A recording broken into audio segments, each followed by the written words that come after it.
Morning, journalism students. This is our first update for the week.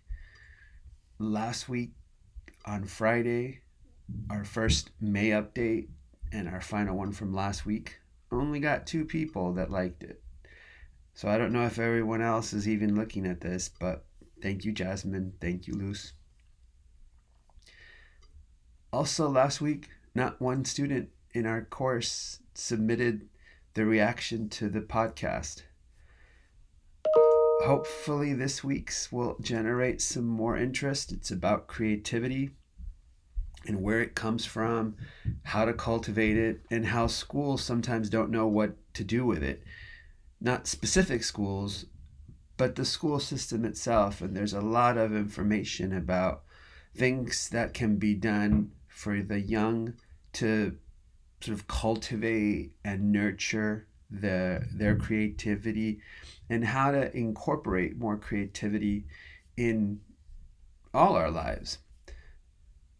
So if you click on this week's, here are the 3 questions that I'm asking you to respond to based off the information that is in the podcast. So, how would you define creativity yourself? Similarly, what does the podcast say about where creativity comes from? Second, according to the podcast, what are schools doing wrong when it comes to cultivating creativity?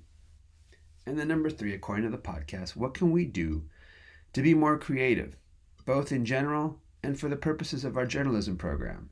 We've still got a month of school left. We've still got the opportunity to develop some kind of a news update, whether it be an issue, whether it be a telecast, whether it be your own podcast recording, that if you just do an audio recording on your Chromebook or on your laptop, we can convert to a podcast that we could post on Schoology. So I hope very much that you haven't given up on journalism. Not one student has yet submitted any photo for Mr. Martinez, who asked us if we could get some pictures and video together so that we could honor this year's class of 2020. I don't understand why some of you don't want to participate in that.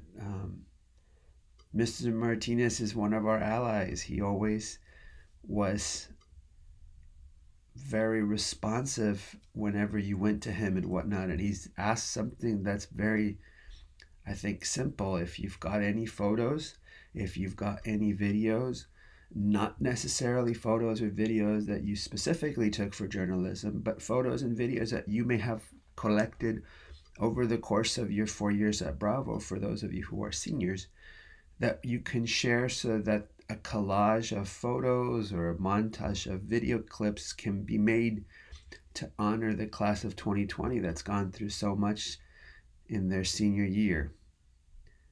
All right. I hope this message finds you well, and I hope you stay safe, you stay healthy, and definitely stay creative, as that's the subject of this week's podcast. Take care.